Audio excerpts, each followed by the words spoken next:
All right, hi guys.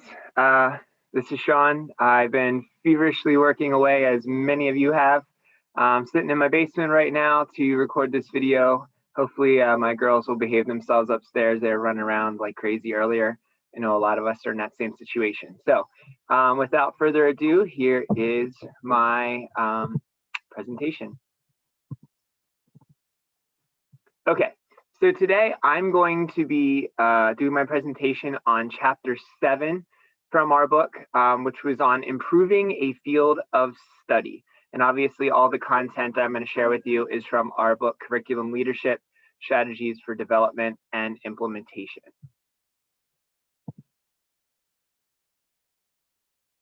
All right, first of all, I guess I should define what a field of study is. I got into this and found it to be really interesting. And because I teach mainly math, although this year I'm going to be teaching math and science and social studies, kind of like a STEM kind of content. This was important to me because I don't teach every subject as maybe some of you do. But a field of study is all the planned learning experiences over a multi-year period in a given discipline or area of study. So we're not talking about every content area here. We're just talking about specifically one. All right, so let me move my out of the way here. So the thinking points that I thought of as I was reading this from a teacher standpoint, or maybe things that I would want you guys to think about as we go through this is, have you ever thought that your curriculum was outdated, maybe not meeting the needs of your students? I know sometimes I feel that way. Maybe you haven't had a curriculum overview in some time. Maybe you've had one recently in one subject, but other subjects seem to be lagging behind. The second thing I wanted you to think about was, have you ever stopped looking at your curriculum because you've gotten comfortable teaching it year after year, and since no changes have occurred, you just don't really feel the need to change your instruction? And finally, if you are subject specific, have you ever wondered when a revamp is needed? How is what I'm teaching relevant to other grades? So that's what I wanted you to think about as we go through this information. And I would consider myself pretty much subject specific since I pretty much have taught mostly third grade math for the last couple of years. Okay, as we talk a lot about essential questions, I also wanted to address the essential questions that were in our book. So what we're going to learn about today was what basic attempts have been made in the past to reconceptualize fields of study. What is the role of collaborative leadership for improving the field of study? What is the best way to map the curriculum? And what can current curriculum leaders do to best improve the curriculum or the field of study? Okay, so I guess the bottom line of this comes down to, why would we want to rethink a field of study, like a specific content area?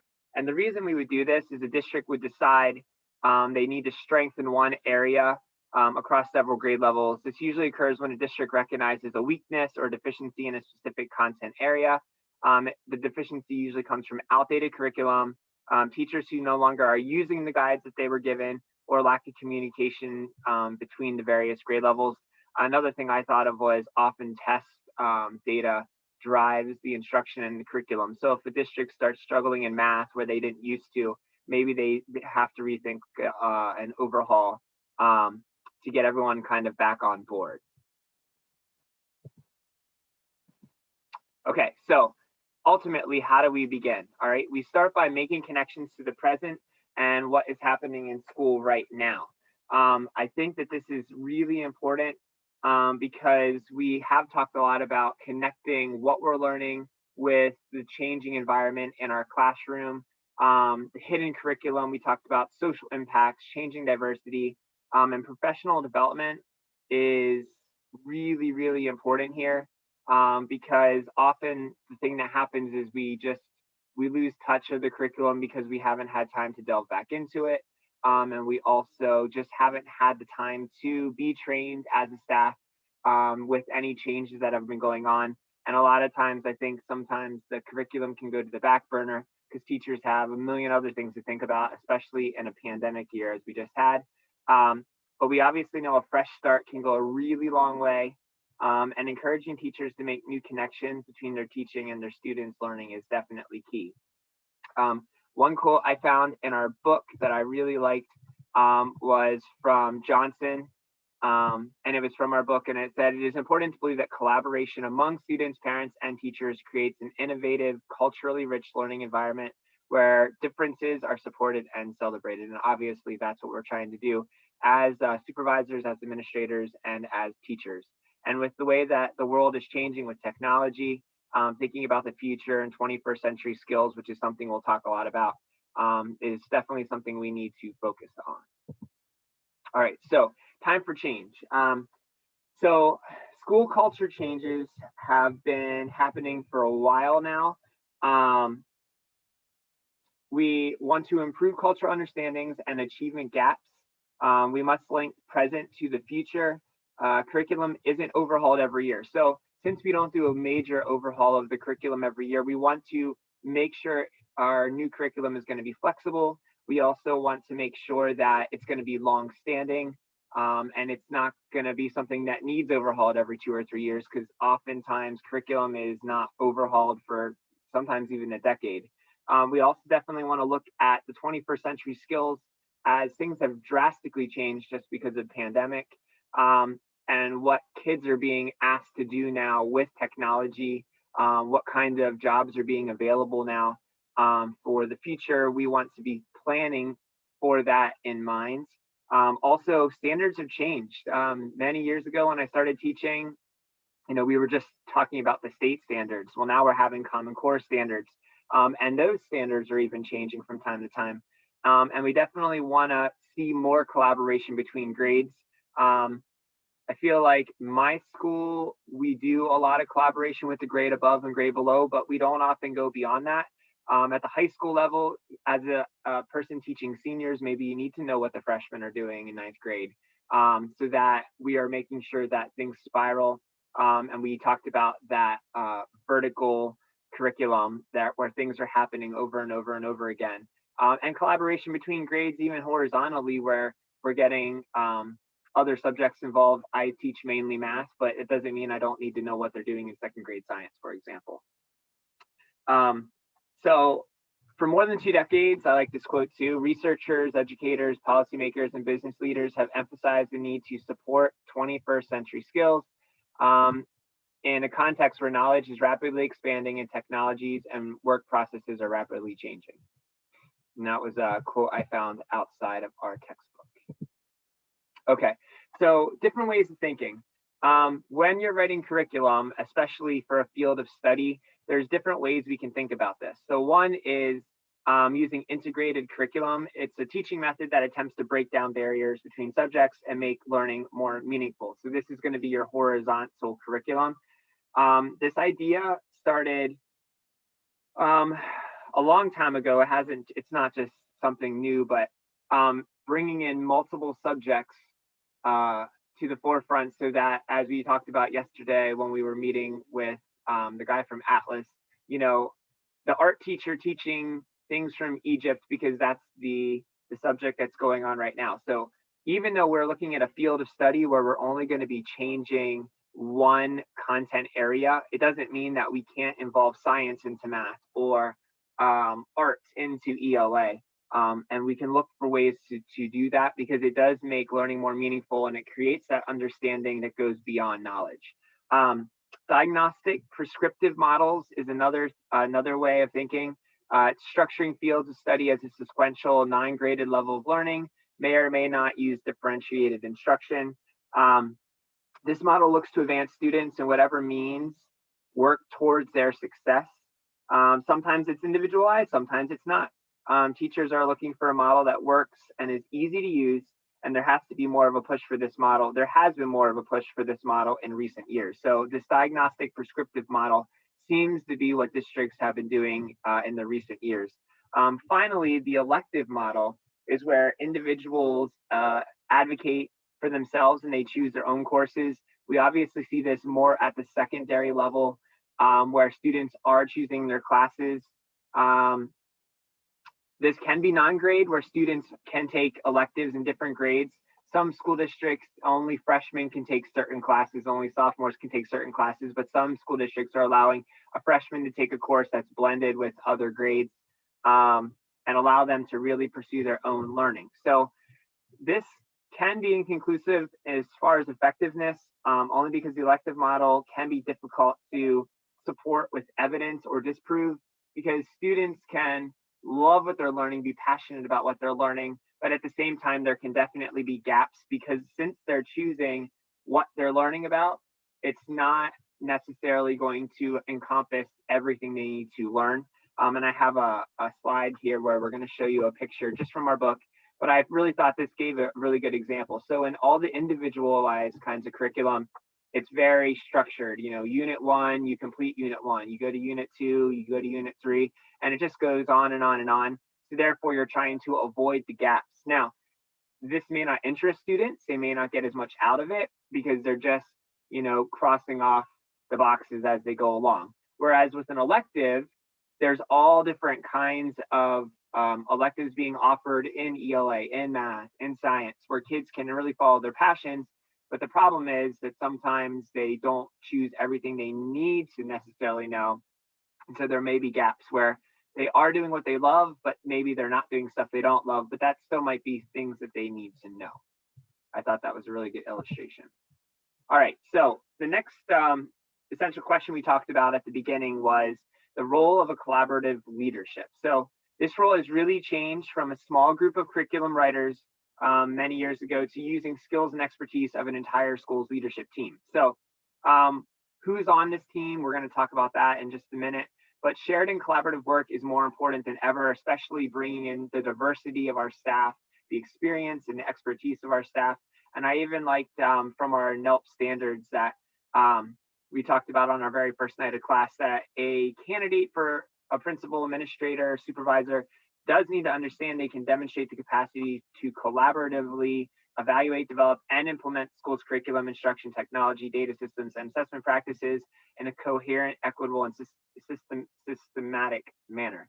I think this is probably one of the most important things we've been talking about in class, in that the supervisor and administrator has to bring people together, and they have to help push that curriculum and get everyone on board.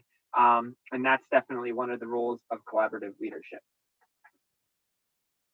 All right. So next, whole system reform. So for meaningful curriculum change, everyone needs to buy in. We even did the study in the book last night as part of our assignment, reading about the new principal who was learning from the old principal. So in order for people to buy in, everyone has to buy in. So real change isn't adopted, it has to be fostered. Teachers need professional development and support from the administration. We can't just disseminate it all out to the teachers. We have to be part of the process as an administrator. Also, we have to provide professional development, because teachers aren't going to grow if they don't have the time to grow.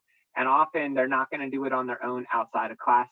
They need to have the opportunities to have a day where they can plan, and it's not taking away from anything else that they're doing. Real change occurs because of data, collaboration, and high quality instruction. Obviously, we want our teachers to always give high quality instruction, and as a teacher, we do that as best we can. But we need to collaborate with not just our fellow teachers, but also our administrators, and we definitely need to be using solid data to drive that instruction, drive our curriculum. Being in leadership means having a focused vision, fostering high-level instruction, and forming effective learning networks of teachers. To make real change as an administrator, you need good teachers, curriculum backed by theory, blended coaching, cohorts of professionals, and this is really important, financial backing. So sometimes grants are available. Sometimes there's money from the state that we can use to have training. Sometimes the administration can put money aside for professional development. And as a teacher of many, many years, I've been part of many professional developments that really just seem to be a waste of our time. So coming up with meaningful professional development that is going to actually make a change and do something is really, really important. And I think that starts with the supervisors and the administration as well. All right, so what is the best way to map curriculum? So we are learning about this. This is pretty much what most of our book is about. In chapter 1, we learned that several forms of curriculum exist. There's recommended, written, taught, and learned. So which form is best? I think finding the answer to that is the hard part, because really there may not be one path. It's kind of a collaboration of all of those. I read this quote in our book as well. The best path to a good curriculum is understanding what is enduring and needed, what is important to know, and what would be good for students to encounter. Because we want students to have that, go beyond that knowledge to the understanding. Knowledge is really, really important. We've talked about that. You do have to be able to answer questions. You do have to use the knowledge you have to gather an understanding. But in order to do that, we need to have a curriculum that's definitely starting at the top with the main ideas and the big ideas, and then working its way down. Okay, so the steps to creating good curriculum. All right, so we've talked a lot about writing good essential questions. So coming up with essential questions and essential understandings is definitely one of the basis of coming up with good curriculum. Also, you would want to use research-based methods. So we're not just creating this out of thin air. We want to read educational journals. We want to utilize professional textbooks. We want to see what's out there on the web. We want to talk to experts, and we want to maybe even bring in companies who this is their job and this is what they do. So getting teachers on board is really important with understanding how all this goes. Mandating programs such as RTI, really, really important. RTI, if you're not aware, which I'm sure you all are, is response to intervention, and it helps teachers reach students where they're at. It's becoming increasingly more difficult to have the level of expertise to reach each child within a classroom. I just think of my own classroom and how the diversity has changed and how our populations have changed. And even the students who maybe used to be in a learning support classroom most of the day, many, many years ago, are now in our classroom all day. We're including kids with life skills and special needs.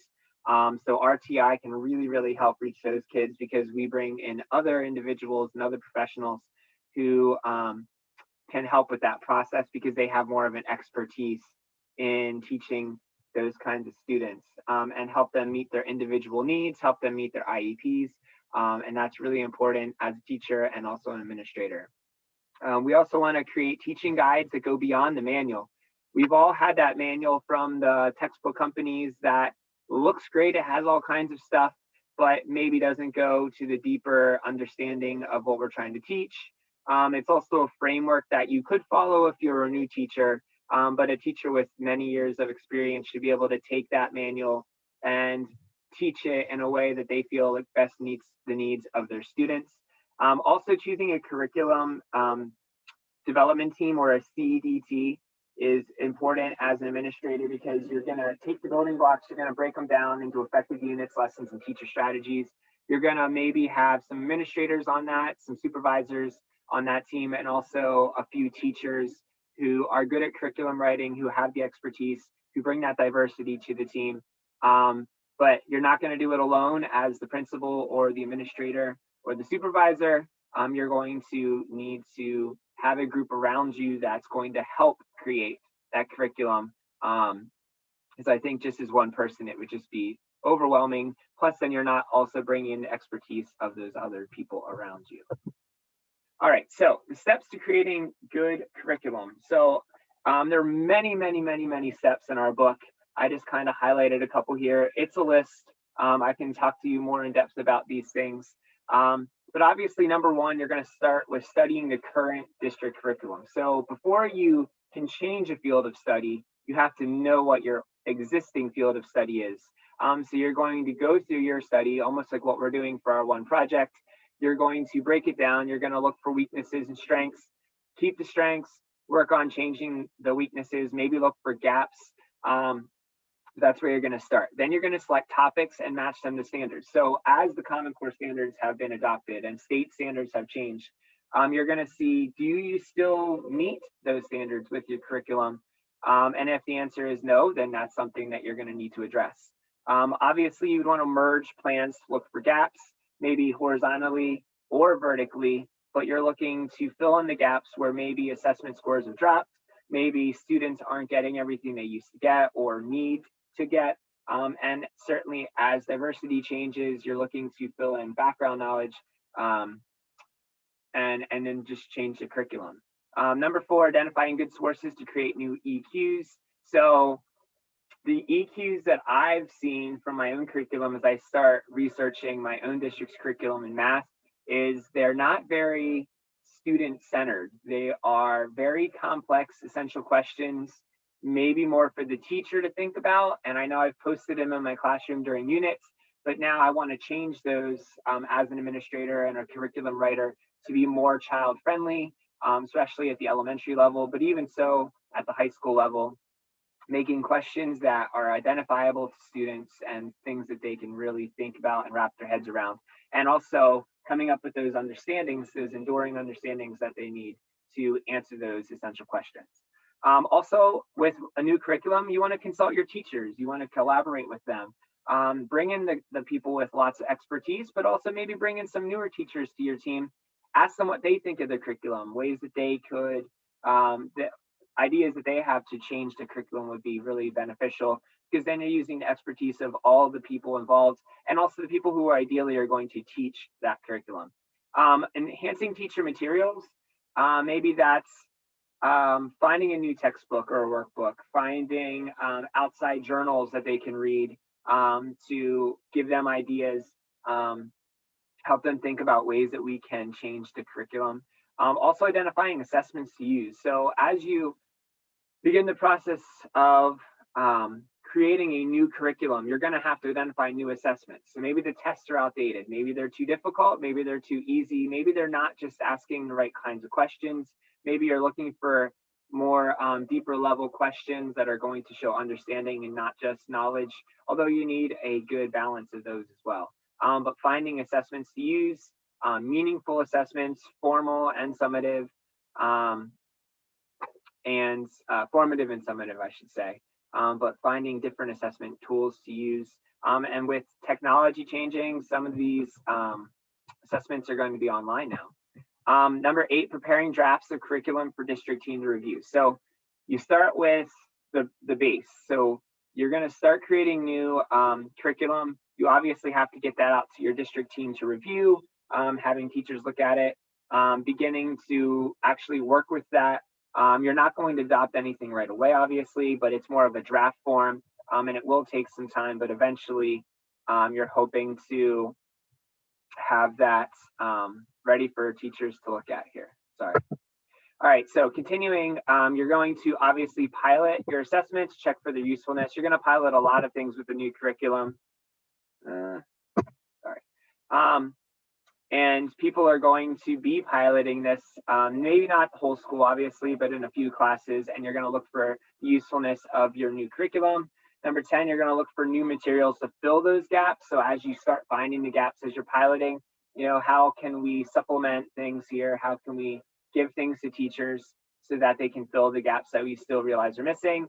You can identify other media resources, create enhancement tools using technology, which is really important as we now talk kind of with something like the Atlas that we were looking at in class the other night, that something has to be available with technology online that can be ever changing, that's easy to access, that's easy to be edited, so that as you adapt and change, it's not all, it's not things that can't be changed. And finally, you want to develop student and teacher assessment tools for piloting, and then ask for teacher input before revising. Okay, so another thing we think about with field of study is the shift to student-centered learning. So something that makes curriculum challenging is some districts are looking to shift to a more student-centered approach. This certainly has its pros and cons. My own district, Conestoga Valley, we got a new superintendent about 3 years ago, and he is really big on project-based learning, student-centered learning. We've piloted all kinds of programs. Some teachers love it, some teachers don't. Some parents love it, some parents don't. Some students love it, some students don't. I think you're going to find this with pretty much all different kinds of learning styles. I did find an article where it talked about maker spaces and how they're unique with learning environments, and that the makers are a lot of in control of their learning. They can be considered a place for engaging and structured learning, spaces for creative exploration. What makes these spaces particularly unique is the nearly obligatory focus on student-centered learning. Um, we really want our students to be engaged in the learning. We want them to be passionate. We want them to have a role in their education. Sometimes the downfall is then they are finding they're going to have gaps because they're missing out on certain aspects. It can also be very time consuming based on what I've experienced for the teacher to try and find those ways to challenge all the students and give them what they're looking for. Okay, culturally diverse classrooms. Um, More than ever, it seems that pretty much wherever you teach, you're having diverse classrooms. Many students with English as a second language. This year alone, I had 20 students in my class, and 7 of them did not speak English at home. They could speak good English in school, but I know that they weren't speaking English outside of the home. And then for parent communication, you're translating, you're finding translators for conferences and things quite often. People coming in with diverse backgrounds, coming from other countries where learning is different, coming from other places where what we focus on and what is important is different, religious backgrounds that kind of change how things have to be taught sometimes. And also realizing that a lot of teachers have little intercultural backgrounds. I've lived my whole life in Pennsylvania. I went to college in Pennsylvania. I've taught in Pennsylvania. So whereas I do have much more diversity in my classroom these days, personally, I have not traveled to these other countries. I have not learned other languages. I obviously do the best I can to educate myself. A lot of times parents educate me for background on their child, but we definitely have to be open to learning about other styles and cultures and backgrounds to get that perspective. And that's the key word there at the bottom. So with a better perspective on learning and teaching, we definitely can reach our students in a better way and understanding where they come from. Okay, so when mapping curriculum, what do we need to consider? So field of study is often looking at one particular subject, and it's not always going to happen K to 12. Many years ago, our district revamped math, and I was part of that process, but we were really only looking at the elementary at first, and then later on they changed the secondary level. So you want to focus on what grades are we actually looking at here? What are we going to change? Are we going to do a total overhaul from K to 12? Usually, I don't believe that's how it's done, but if a district wanted to do that, I guess they could. You want to know who is involved in the mapping. So are we looking at a certain group of teachers? Are we looking at, like I said, a particular grade, K to 12? Are we looking at reaching our advanced students, our lower level students? Are we looking at students with IEPs and that are members of RTI? So how are we getting involved with changing things to make learning best for those? We also want to think about who's on our team. Who are we consulting? Who are we getting help from? Who are we getting ideas from? And then also you really want to consider how much time is needed to make a change. A lot of what I've read in my research is saying about 1 year. I'm sure districts try it in maybe 9 months during a school year. Maybe schools have tried going longer than that to create a curriculum that is really meaningful. But I think you're thinking this process is going to definitely take time. All right, so once we make those decisions, what comes next? Well, the process needs to rely heavily on student data. So looking at data from the piloting groups, but also using the data from previous years to drive creating that curriculum. And also we want to focus on the improvement needing to focus on mastery. So not just learning the facts, but also understanding the facts and learning at a more meaningful rate than perhaps we were, because that's one of the reasons why we were changing our curriculum in the first place. Okay, so the number one thing we keep talking about is getting everyone on board. Obviously, in order for curriculum to change and for there to be a school-wide change, district-wide change, we got to get all the teachers on board. You realize that that's going to be one of the most difficult things as an administrator or supervisor, but relationships are key. Getting teachers to buy in, to see the value, but also it's really important to make your staff feel valued. So giving out a survey to ask their opinions, offering professional development where they can work on learning about this new curriculum on their own time, and it's not something they're doing in addition to their normal teaching task. is really, really, really important, because if people feel invested and people feel they're part of the process, they're more likely to buy in than if it's just being given to them. Also creating assessments and unit time allocation. So we do need to make meaningful assessments. We need to offer meaningful assessments. We also have to understand that there needs to be a scope and sequence. How much time should be spent on each unit? What units do we need to get to? How much should be included in the year? Where is the spiraling going to take place? And we did say that usually this takes a whole year to fine tune, where maybe you work on it in the summer, it's rolled out during the school year, and then you still have that next summer perhaps to make some fine tunings before it's definitely rolled out for the next fall then. After a year, we begin to finalize the scope and sequence. Curriculum guides, objective notebooks, and scenario books can be used in this process. Those were all mentioned in our textbook. Curriculum guides tend to be the most commonly used, but maybe asking students to keep, or asking teachers to keep notes throughout the year, or giving them scenarios where we're looking at this curriculum, does it meet all our needs? We're looking at things like that. Posting scope and sequence electronically allows for ease of use and allowing flexible changing. So as I said before, these things are all made public to the teachers at least. And as we talked about last night with the man from Atlas, sometimes even allow the parents to be aware of the essential questions, the units that are going to be taught, but we allow it to be an ever-changing, flexible curriculum that can be changed as our diversity changes, as our populations change, and as Common Core standards and other things change as well.